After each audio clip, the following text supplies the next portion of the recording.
सोलापूर शहर आणि जिल्ह्यात रोज सरासरी 57,000 घरगुती गॅस सिलेंडर वितरित होतात। त्यापैकी किमान 10 ते 11,000 घरगुती गॅस सिलेंडर हे काळ्या बाजारात विकले जातात असा अंदाज आहे।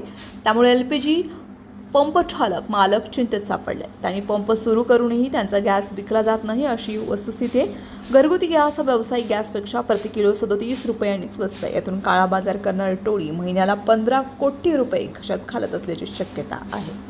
परिणामी शासनाचा दरमहा किमान 15 कोटी रुपयांचे नुकसान यामुळे होते। 19 किलो व्यावसायिक गॅस सिलेंडरची किंमत 1800 रुपये तर 14 किलो घरगुती गॅस सिलेंडरची किंमत 810 रुपयाला आहे। त्यामुळे अनेक छोट्या मोठ्या व्यावसायिक रिक्षा चालकांना एलपीजी किंवा व्यावसायिक गॅस परवडत नाही। या पार्श्वभूमीवर ते घरगुती सिलेंडरचाच गैरवापर करतात अशी स्थिती शहर आणि जिल्ह्यात पाहायला मिळते। सोलापूर शहरात घरगुती एलपीजी सिलेंडरचा बेकायदेशीरपणे वापर होतोय अशी तक्रार एलपीजी पंप चालक मालक यांनी यापूर्वी केली आहे। सोलापूर शहरात 7 एलपीजी गॅस पंप आहेत, पण त्याचा केवळ 20% गॅस विकला जातोय असंही त्यांनी म्हटलंय। शहरातील असंख्य वाहनांमध्ये अनधिकृतपणे घरगुती गॅस सिलेंडर भरला जातो। अशा कारवाया यापूर्वी झाल्यात।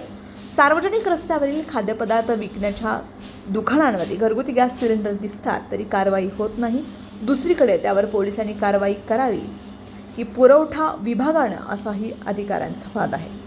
दरम्यान गॅस कंपनीच्या निकषानुसार प्रत्येक गॅस एजन्सीच्या किमान 80% ग्राहकांनी ऑनलाईन बुकिंग करून घरगुती गॅस सिलेंडर घेणं अपेक्षित आहे। काही तांत्रिक अडचणींमुळे त्यांना 20% ऑफलाईन बुकिंगसाठी सूट देण्यात आली आहे। पण सोलापूर शहर आणि जिल्ह्यात मिळून दरमहा 38% घरगुती गॅस सिलेंडर ऑफलाईन पद्धतीने वितरित करण्यात येतात।